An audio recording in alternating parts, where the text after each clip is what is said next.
기도하겠습니다.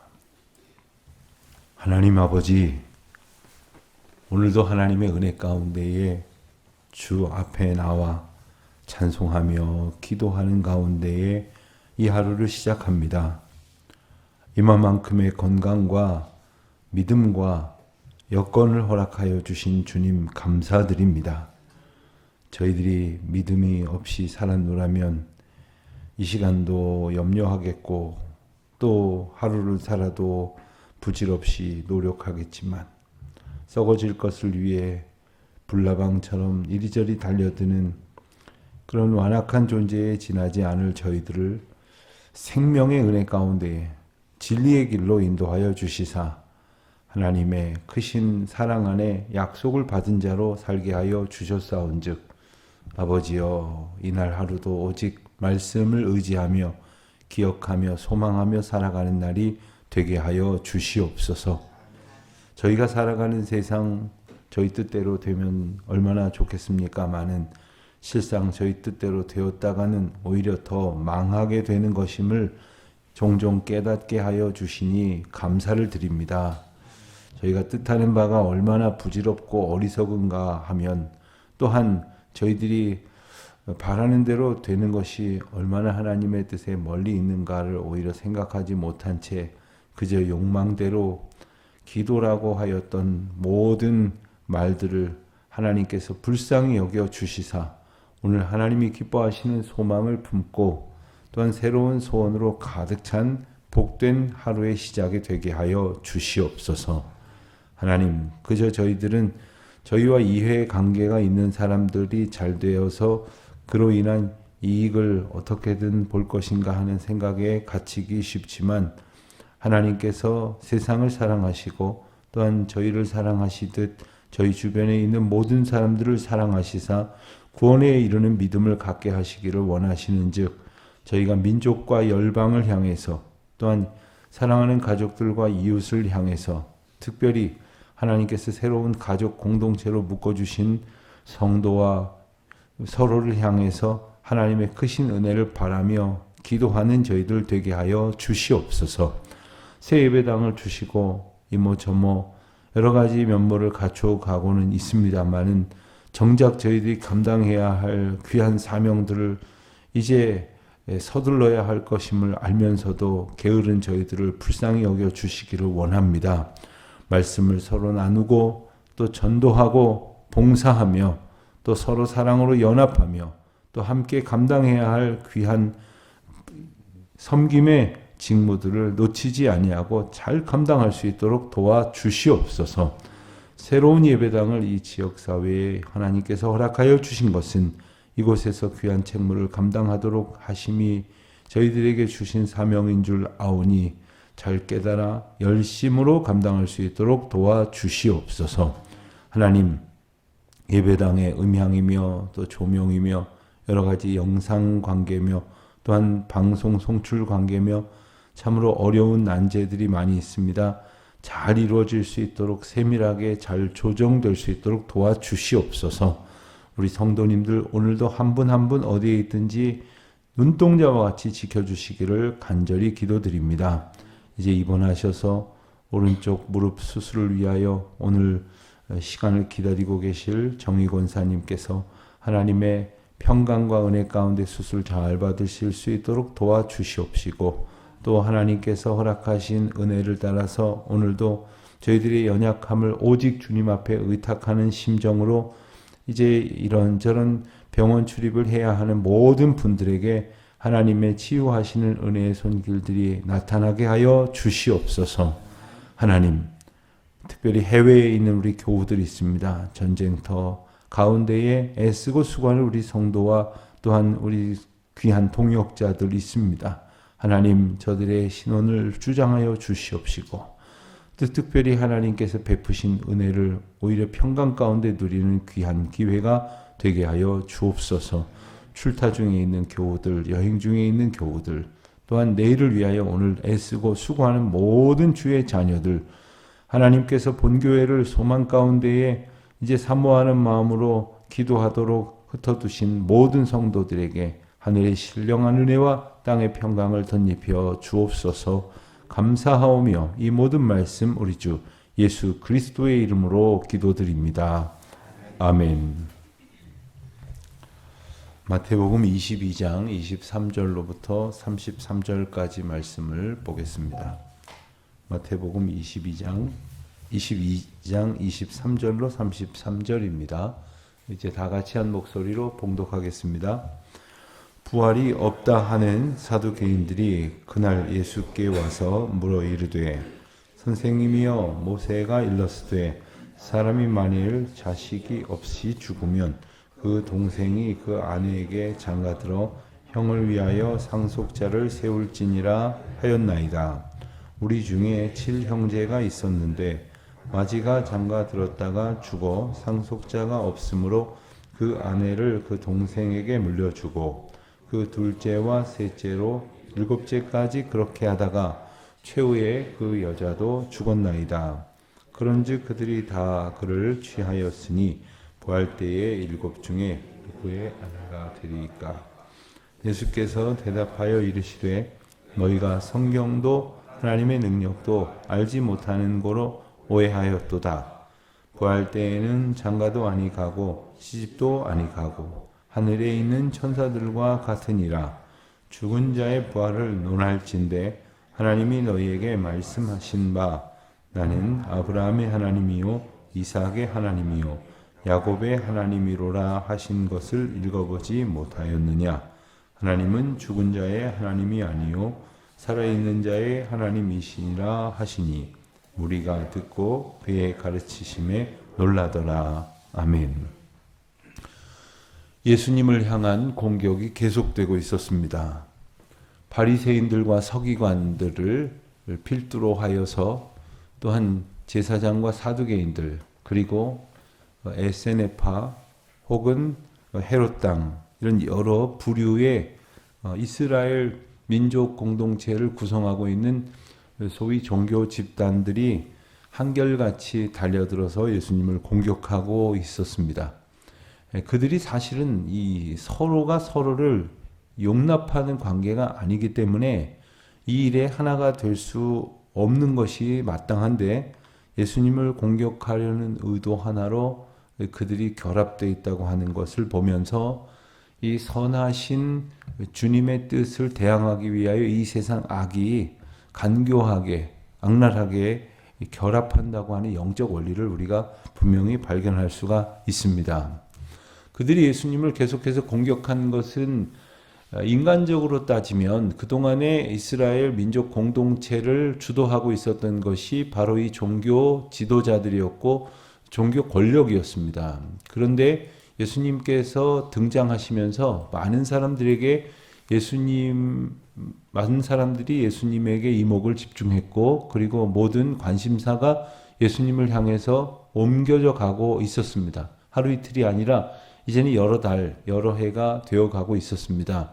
곳곳에서 예수님께서 가르치시는 말씀이 그동안 자기들이 이해했던 것과 다르며 그 예수님의 가르치심이 권위 있고 참된 새 복음이요 가르침이라고 하는 사실에 놀라는 사람들이 늘어나기 시작을 했고 그리고 예수님을 만나서 병 고침을 받고 심지어 죽은 자가 살아나는 그러한 놀라운 역사들이 이제 그 가운데에 일어나는 일들을 그들은 참을 수가 없었던 것입니다. 어느 곳에서든지 인간은 소위 정치적인 동물이라는 그 표현을 굳이 가져다 붙이지 않더라도 자기가 중요한 인물이라고 평가되기를 원합니다. 그런데 누가 더 중요하다고 생각이 들면 자기는 중요하지 않은 존재처럼 돼버리기 때문에 이런 것들로 시기와 질투가 생기기가 너무 쉽습니다. 오늘 본문과 조금 연관 있는 우리 삶에서 일상적으로 일어나는 일을 보면 예컨대 교회에서도 한 1년씩 혹은 2년씩 구역장을 맡기도 하고 남녀 선교회장을 맡기도 하고 또 사역 책임자를 맡기도 하다가 이제 서로 이렇게 해가 바뀌면서 일꾼들이 이렇게 바뀌어지기도 하지 않습니까?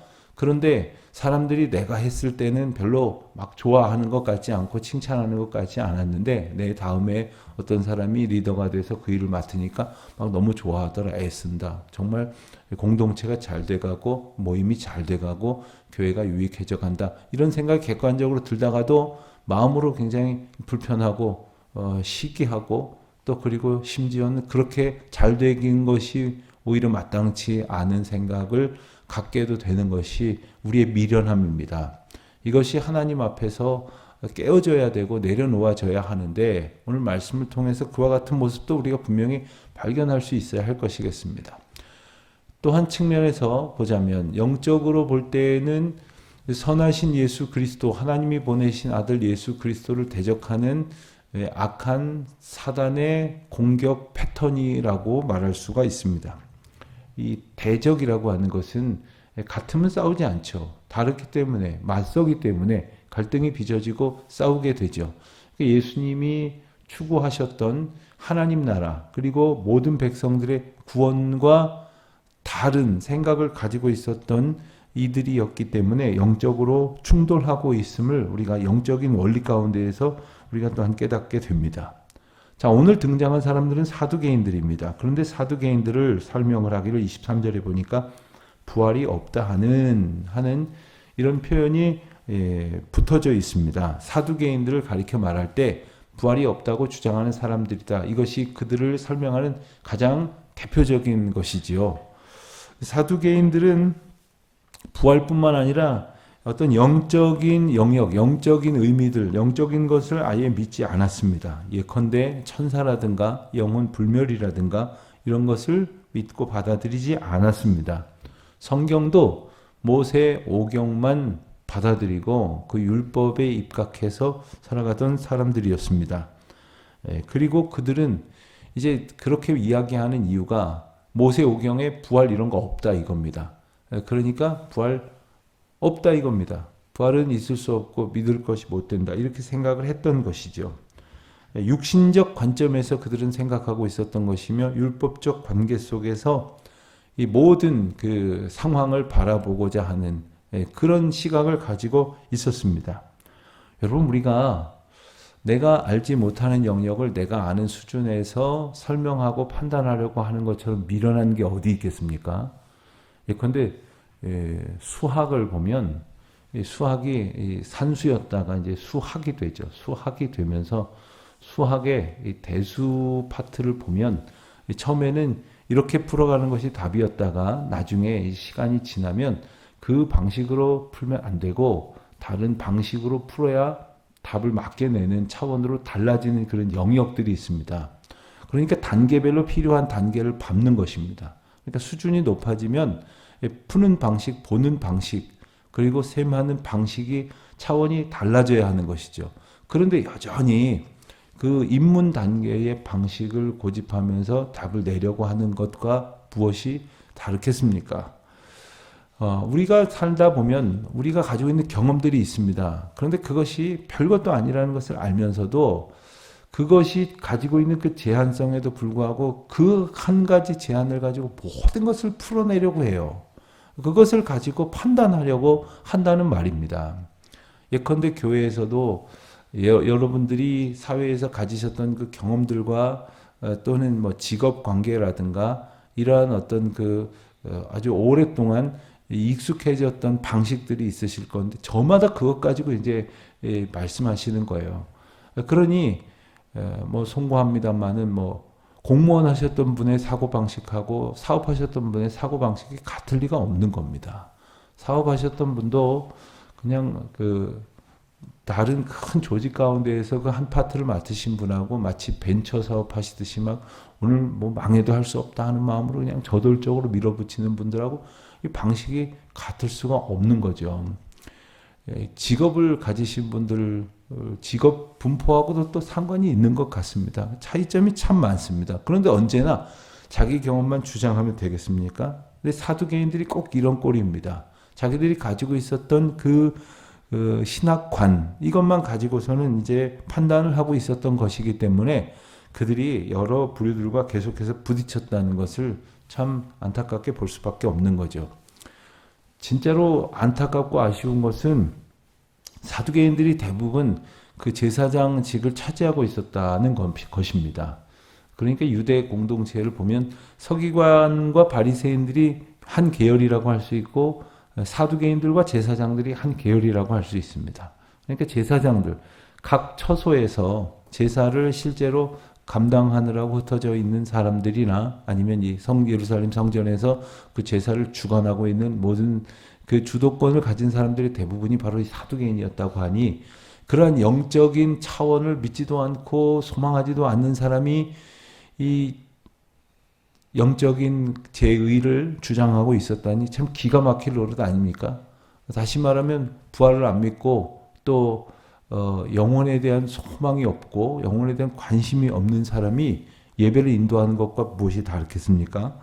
예수님께서는 그의 질문을 받습니다. 그가 가지고 있었던 질문은 어떻게 보면 참 우리한테 호기심을 자극할 만한 질문이었죠. 구약에 보면 형사취수제라는 제도가 있었습니다. 그 제도의 이유는 이랬습니다. 구약의 모든 가족관계의 원리 중에 하나는 뭐냐면 장자를 통해서 장자권이 계승이 되고 그 장자권이 계승되면서 그 집안의 혈통이 이어진다고 보는 겁니다. 그러니까 만일 장자가 아들이 없이 죽으면 차자가 장자의 아내인 형수와 새 관계를 부부 관계를 맺음으로 이제 후대를 이어서 그 후대는 둘째 아들의 후손이 아니라 첫째 아들의 대를 잇는 겁니다. 그래서 그 집안의 대를 잇는 겁니다. 그러니까 어떻게든 대를 잇기 위해서 대를 잇는 것으로 그 가족과 그 종족을 보존하는 그러한 방식을 취하기 위해서 형사 취수제라는 것을 택하는 것입니다. 우리나라 고구려에도 이와 같은 비슷한 제도가 있었습니다.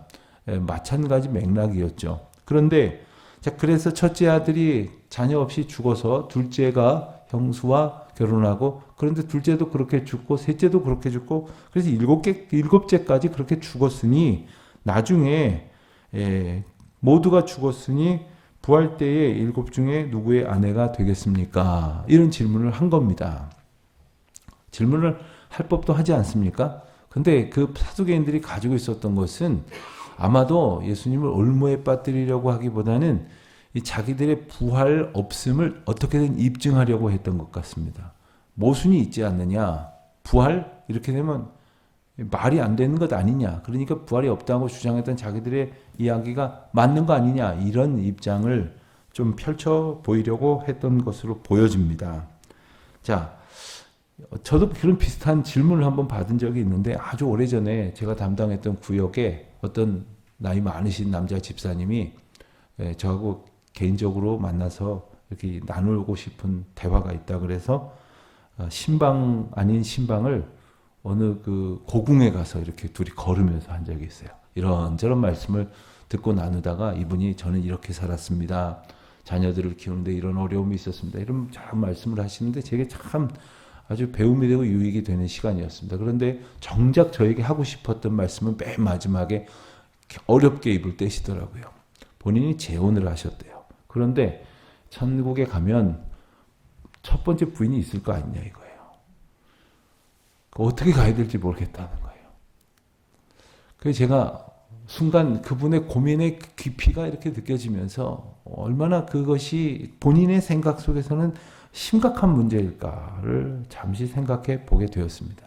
그때 마침 이 본문을 풀어서 설명을 드리게 되었는데 예수님의 대답의 내용은 바로 29절에 나오는 것처럼 너희가 성경도 하나님의 능력도 알지 못하는 고로 오해하였다라고 전체적인 답을 주십니다. 그러니까 그런 오해가 왜 빚어지느냐. 사두개인들도 아까 제가 언급한 그 나이 많으신 어떤 집사님도 왜 그런 오해와 근심을 하고 있느냐. 성경도 하나님의 능력에 대해서 알지 못하기 때문이다. 그러면서 구체적으로 답을 하시기를 부활 때에는 장가도 아니가고 시집도 아니가고 하늘에 있는 천사들과 같으니라.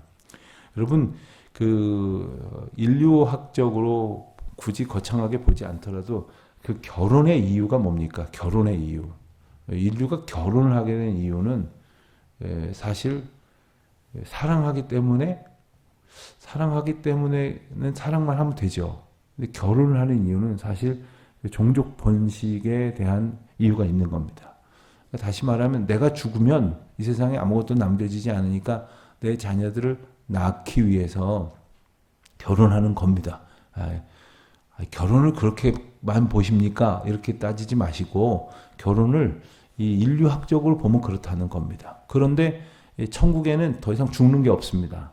그러니까 그렇게 따지면 또 천국에서 결혼식하고 또 결혼하려고 짝을 찾는 일은 필요 없다는 말입니다. 물론 사랑으로 가득 차 있습니다. 사랑으로 가득 차 있는 천국에서 이 결혼 관계나 가족 관계에 제약은 없다는 말씀입니다. 자, 그렇다면 가족 관계가 해체되느냐? 그렇게도 말씀하시지 않습니다. 그렇다면 가족들을 못 알아보는 것 아니냐? 예컨대 우리 어머님은 일찍이 소천하셨는데 나는 나이 많이 들어서 가면 우리 어머니가 나를 못 알아볼 것 아닙니까? 이런 분이 있어요.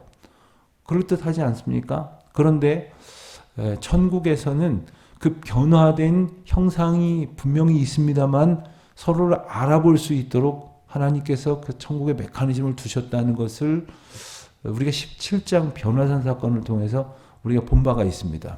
변화산 사건에서 예수님과 제자들이 변화산에서 이제 엘리야와 그 모세를 만났죠.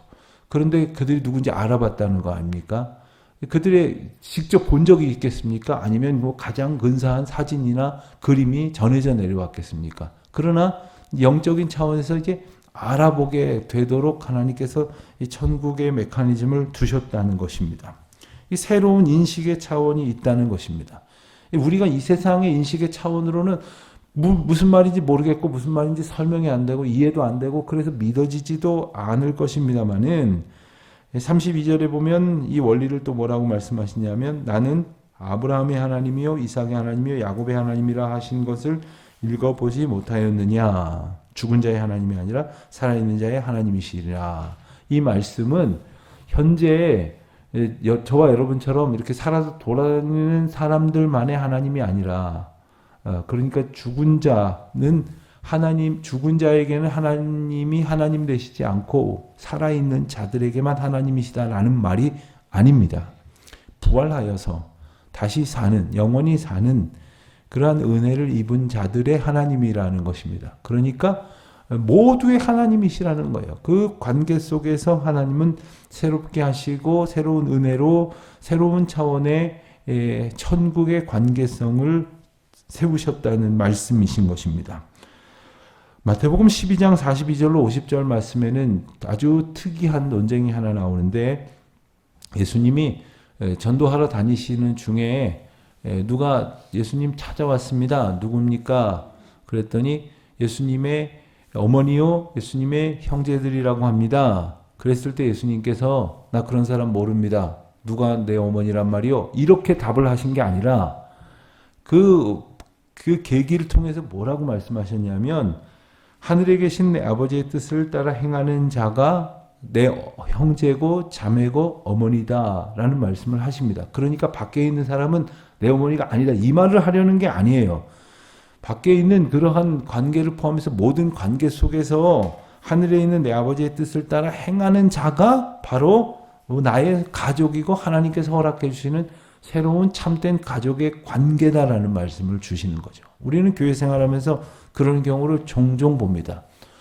저도 우리 교회에서 목회하면서 어떤 분은 어떤 다른 분을 참 형제처럼 잘 챙겨주시는구나. 부모님처럼 잘 받들어 모시는구나. 뭐 그렇다고 해서 뭐 따져보니까 뭐 혈연관계도 아니거니와 가령 뭐 같은 고향 출신이라거나 무슨 어렸을 때 큰 신세를 졌다거나 그런 것도 없어요. 교회 공동체 안에서 하나님이 만나게 하셨기 때문에 우리가 만났어요. 우리가 만나서 서로는 대면했지만 이젠 친근한 그러한 형제와 자매가 되었다가 성도가 되었다가 그리고 그 가운데에서 마치 하나님께서 우리를 한 가족처럼 묶어주셨다는 거잖아요. 그래서 우리가 서로가 정말 가족이 되었다는 거잖아요. 어찌 보면 멀리 살고 있는 그러한 가족들보다 가까이에 있는 성도가 더 가까운 가족처럼 느껴지게 하셨다는 것 아닙니까? 이것이 사실 천국에서 확장된 새로운 하나님의 가족 개념이 어떤 것인지를 맛보게 하시는 것이라고 생각이 듭니다. 물론 우리가 미련하고 연약하고 또 우리 아집이 여지껏 또 강해서 공동체 안에서도 여전히 별로인 사람도 있고 반갑지 않은 사람도 있고 그러기도 할 것입니다만은 어떻게 보면 정말 내가 그동안 가졌던 모든 가족으로부터의 받았던 사랑보다도 더 애틋한 귀한 사랑을 나누도록 묶어주시는 분을 만났는데 그 이유가 뭐냐? 바로 하늘에 계신 내 아버지의 뜻을 따라서 행하게 하신 은혜를 따라서 그런 관계가 성립이 되었다는 것이죠. 교회 안에서 이 하늘의 뜻을 따라서 연합할 때 얼마나 귀한지 모릅니다. 그 관계 속에서 바라볼 때 얼마나 성도님들 서로가 정말 귀하고 사랑하고 아름다운지 모릅니다. 예배당을 건축하느라고 참 많은 분들이 고생하셨습니다. 여러모로 고생하셨습니다. 이루 말로 다 할 수 없는 그러한 수고들을 하셨습니다. 근데 그 수고를 같이 하는 분들이 얼마나 귀합니까? 얼마나 사랑스럽습니까? 얼마나 내 마음에 형제와 자매와 부모와 자녀 이상으로 사랑으로 연합하게 하셨습니까? 이것이 바로 하나님의 뜻을 함께 행하게 하신 주님의 은혜가 아니고 무엇이겠습니까?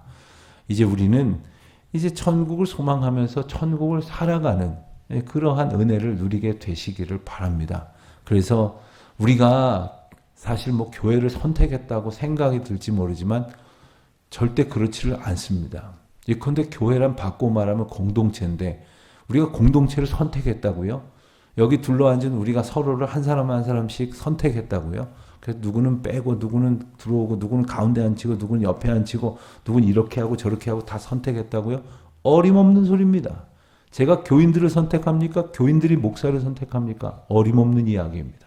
하나님께서 하나님의 뜻을 함께 행하도록 묶어주셨기에 이 땅을 하나님의 백성으로 하나님의 뜻을 이루어가는 가족으로 오늘도 순종하여 주님께 영광 돌려드리는 우리 영화교회가 되기를 주의 이름으로 축원합니다. 하나님 아버지 감사합니다. 하나님께서 저희를 사랑으로 연합하게 하여 주셔서 하나님의 뜻을 행하는 자로 살게 하심으로 하나님의 뜻을 이루는 가족 되게 하여 주셨습니다. 그와 같은 소망을 가지고 이 땅에서의 사명을 감당하게 하시고 또한 부활신앙을 가지고 하나님께서 이루실 놀라운 은혜를 저들 마음 깊이 간직하며 믿음 가운데 소망하는 우리 모두의 이 하루가 되어질 수 있도록 주님 은혜를 베풀어 주시옵소서. 감사하오며 예수님의 이름으로 기도드립니다. 아멘. 하늘에 계신 우리 아버지의 이름을 거룩하게 하시며 아버지의 나라가 오게 하시며 아버지의 뜻이 하늘에서와 같이 땅에서도 이루어지게 하소서.